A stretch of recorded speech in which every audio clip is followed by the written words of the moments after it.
Estos son los cuentos del tío Pablo y os estamos contando el libro Momo de Michael Ende.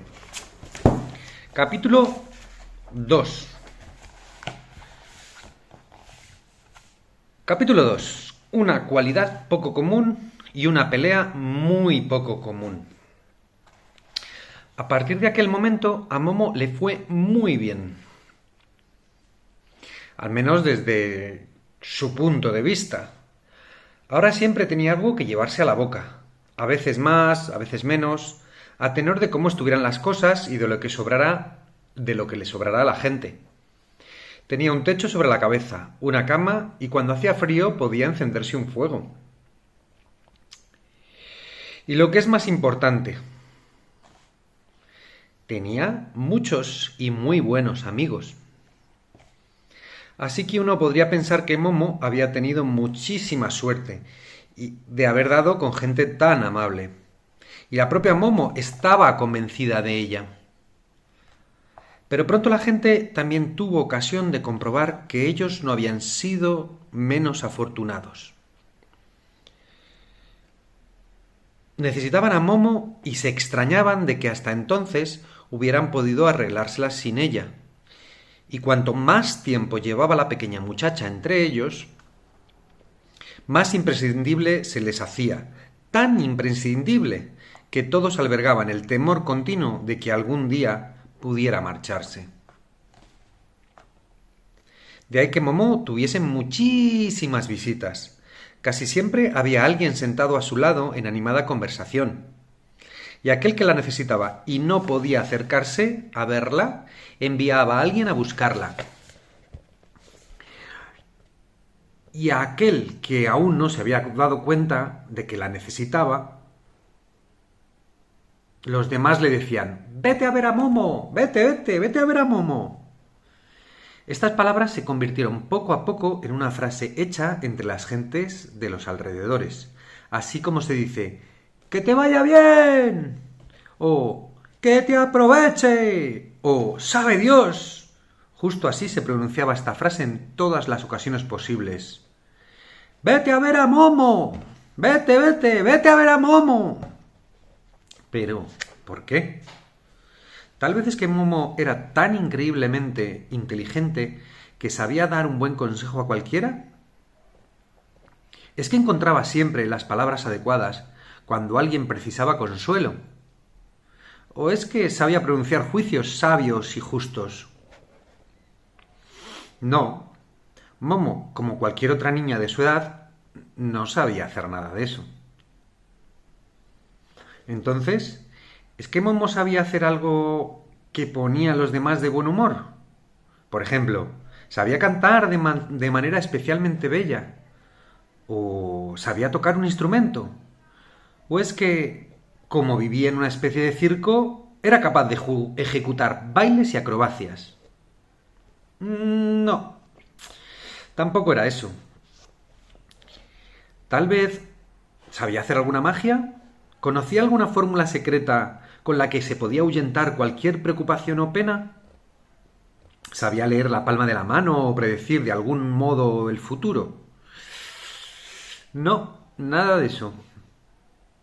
Lo que la pequeña Momo sabía hacer como nadie era escuchar. Eso no es nada especial. Pensará tal vez algún lector o lectora. Escuchar lo puede hacer cualquiera. Pero se equivoca.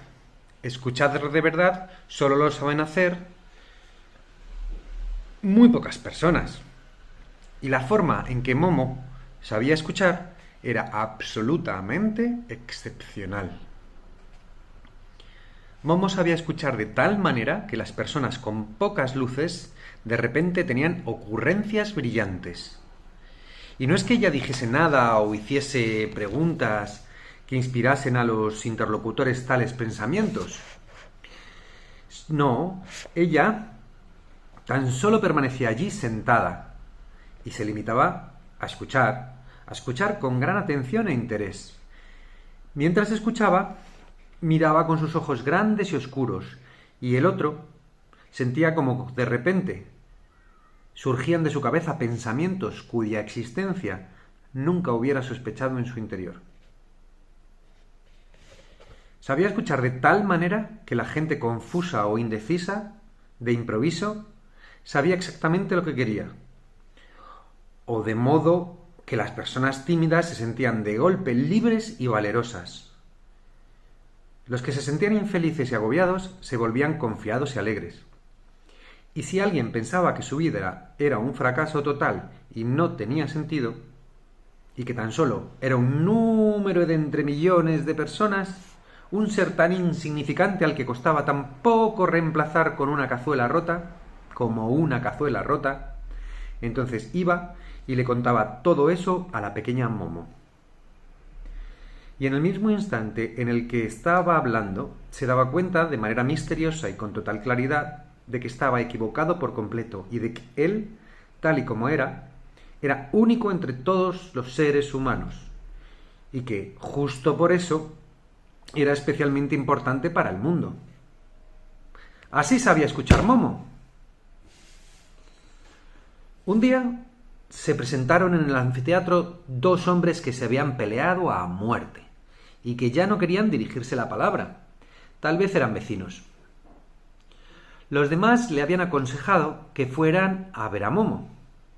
Ve a ver a Momo, le dijeron, puesto que no podía ser que unos vecinos vivieran enemistados. Ambos se habían negado al principio, pero al final habían dado su brazo a torcer a regañadientes. Ahora estaban ahí, en el anfiteatro, encerrados en su mutismo y con cara de pocos amigos. Sentado cada uno en un extremo de las filas de asientos de piedra, mirando hacia el frente con aire sombrío.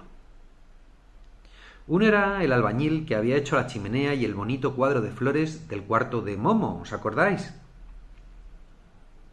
Se llamaba Nicola y era un tipo fortachón con un bigote negro y encrespado.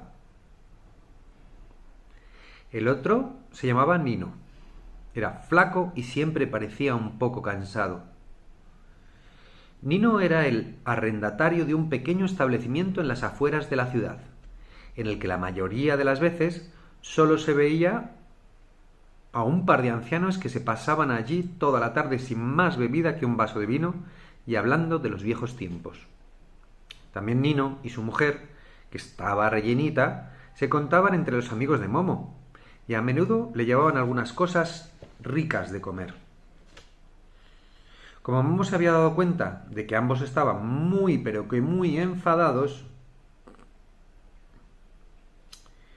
al principio no sabía hacia cuál de los dos debía acercarse, en primer lugar, y para no ofender a ninguno, al final se sentó a la misma distancia de ambos, al borde del escenario de piedra, y se puso a mirarlos alternativamente, a uno y a otro, a uno y a otro. Tan solo estaba esperando que sucediera algo. Algunas cosas necesitan su tiempo y tiempo era la única riqueza que poseía Momo. Después de que los dos hombres hubieran estado así durante mucho rato, Nicola se levantó de improviso y dijo: «Me voy. He demostrado mi buena voluntad al venir hasta aquí, pero ya ves, Momo, este es un cabezota. ¿Para qué voy a seguir esperando?».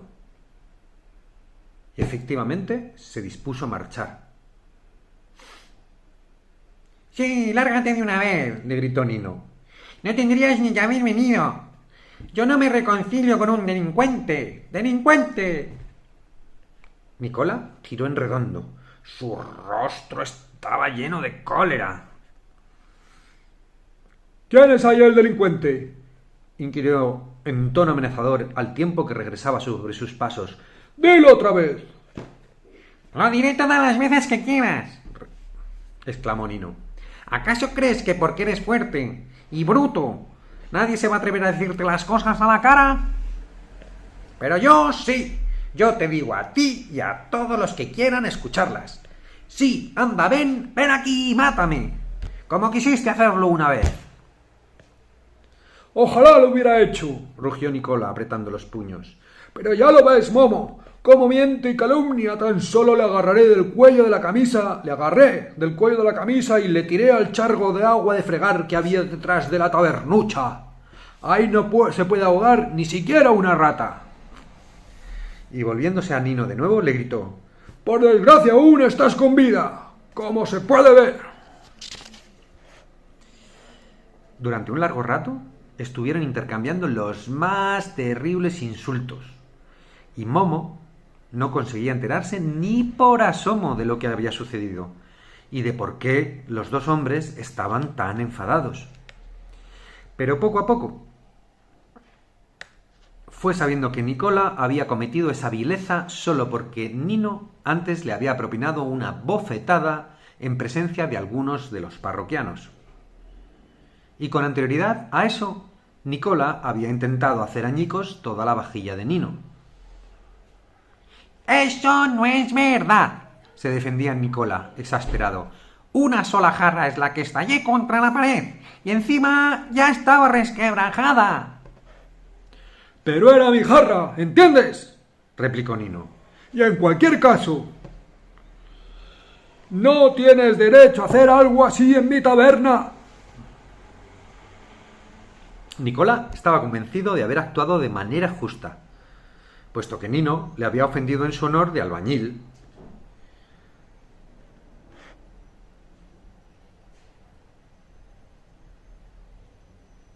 «¿Sabes lo que dijo sobre mí? ¿Sabes lo que dijo sobre mí? ¿Sabes lo que dijo sobre mí?», le dijo a Momo. «Dijo que yo era capaz de que no era capaz de construir ni siquiera una pared recta, porque estaba borracho día sí y día no. Y que incluso mi bisabuelo ya había sido así, o sea que me viene de familia, y había trabajado en la construcción de la torre inclinada de Pisa». Pero, Nicola, respondió Nino, era solo una broma. «¡Bonita broma!», exclamó Nicola con resentimiento. «A mí no me hace ninguna gracia». Sin embargo, después se puso de manifiesto que, con esta broma, Nino tan solo había querido responder a otra broma de Nicola. Lo que había sucedido es que, una mañana, apareció escrita en letras rojas en la puerta de Nino la siguiente frase: «El que vale, vale, y el que no, a tabernero». Y de nuevo, la bromita no le hizo ninguna gracia a Nino. ¿A quién le iba a hacer gracia? Así que siguieron discutiendo durante un buen rato. Discutían cuál de las dos bromas había sido la mejor, acalorándose cada vez más, hasta que, de repente, se quedaron callados. Momo los estaba mirando con los ojos muy abiertos, y ninguno de los dos podía interpretar el significado de esa mirada. ¿Estaba riéndose de ellos por dentro o estaba triste? Su rostro no denotaba nada. Pero los dos hombres se sintieron de repente como si estuvieran viéndose a sí mismos en un espejo, y comenzaron a sentirse avergonzados. «Bueno», dijo Nicola, «quizá no debería de haber escrito eso en tu puerta, Nino. Y no lo habría hecho si no te hubieras negado a servirme un vaso de vino. Es contrario a la ley, ¿no sabes? Porque siempre te he pagado y no tenías ningún derecho a tratarme así».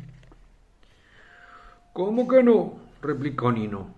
«¿Es que no te acuerdas de aquel asunto del San Antonio? Ah, ahora te has puesto pálido. Bien que me engañaste, como a un tonto, y no tengo por qué aguantar algo así». «¿Yo a ti?», gritó Nicola, negando violentamente con la cabeza. «Fue todo lo contrario. Tú sí que me querías tomar el pelo, pero no lo conseguiste». La cosa fue así. En el pequeño establecimiento de Nino colgaba de la pared un cuadro con una imagen de San Antonio. Era una lámina en color que Nino, en cierta ocasión, había recortado de una revista para enmarcarla. Un día Nicola quiso comprarle ese cuadro a Nino, por lo visto porque le parecía muy bonito. Y Nino reateando hábilmente con Nicola, le había convencido de que le diese su aparato de radio a cambio. Nino se moría de la risa por dentro, porque el cambio era, a las claras, muy desventajoso para Nicola. Pero aún así cerraron el trato. Pero mira por dónde resultó entre la imagen y el cartón posterior apareció un billete del que Nino no sabía nada. Ahora, de repente, era él el que había hecho un mal negocio, y eso le enfureció. Sin más rodeos, le exigió a Nicola la devolución del dinero, argumentando que éste no estaba incluido en el trato. Nicola se negó, y en consecuencia Nino no quiso servirle, así que allí había comenzado la pelea. Cuando terminaron de recordar los orígenes de la discusión, ambos se quedaron callados durante un buen rato. Entonces Nino preguntó: Dímelo de una vez con la mano en el corazón, Nicola. ¿Ya sabías lo del billete detrás del cuadro? ¿Antes de cerrar el trato, sí o no? Pues claro, si no, no habría hecho el trueque. Entonces tienes que reconocer que me engañaste. ¿Cómo me dices eso? ¿Es que de verdad tú no sabías nada de aquel billete? No. Palabra de honor.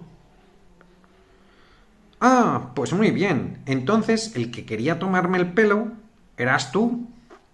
¿Cómo podías exigir mi radio a cambio de ese insignificante recorte de periódico, eh?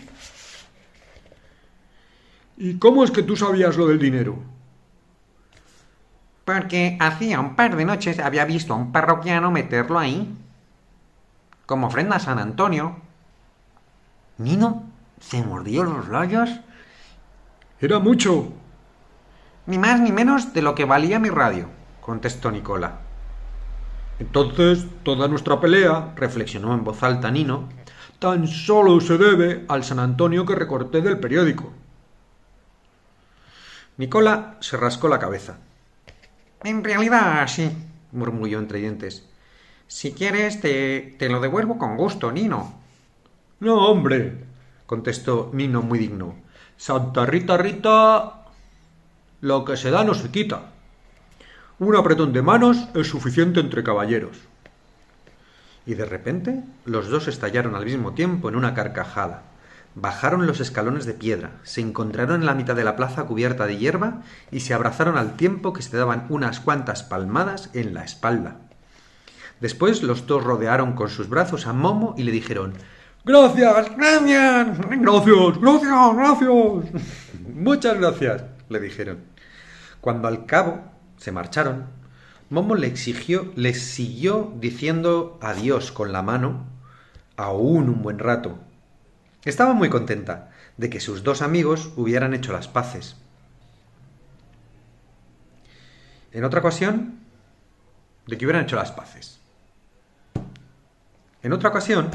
un muchacho le trajo un canario porque ya no quería cantar.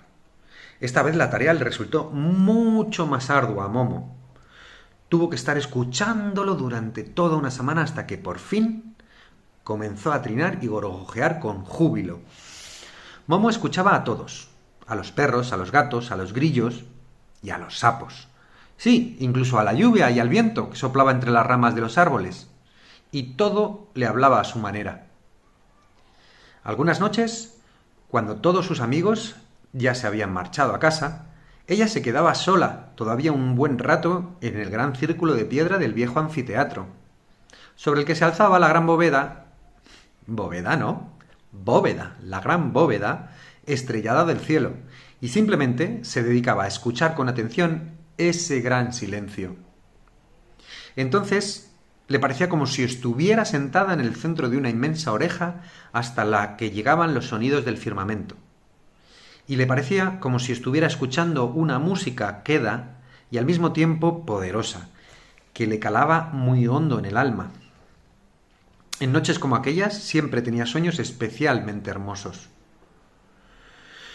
Y quien todavía piense que escuchar no es nada especial, que lo intente tan solo una vez, a ver si es capaz de hacerlo igual de bien que Momo.